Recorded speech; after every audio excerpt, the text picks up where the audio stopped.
We know that narrative production is such a critical skill for children to be successful academically. We also know that children with developmental language disorders really struggle with this task.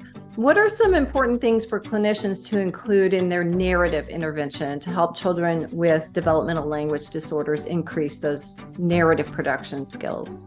I think when you're working on narratives, thinking about complex syntax, because that's my other area of interest other than early literacy. So thinking about complex syntax and thinking about making sure that children are developing that complex syntax from a vocabulary standpoint, the many mental state verbs, the many different conjunctions, and the different syntactic structures that incorporate complex syntax. So it's not just giving the narrative, but giving it in a way that's comparable to peers, because peers had really great complex syntax, usually by 4 years of age.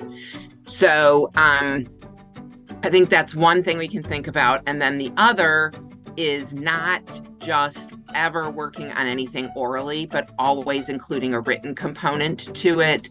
So say recording that narrative that the child produces, writing it down, and then using the written version of it for revision as well as the spoken version of it. So I had a child who we were working on complex syntax and basic grammatical skills in first grade.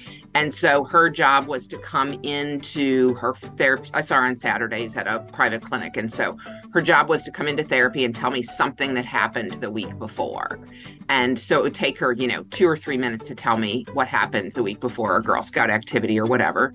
No language impaired kid is entirely verbose, so it's not that hard. We would record it, and then we would really quickly replay the recording and write it down. And so then we incorporated that written with that spoken. I could incorporate phonological awareness things, let her sound knowledge, show her okay, when I say this, I jumped, it has this at the end. You just said, I jump.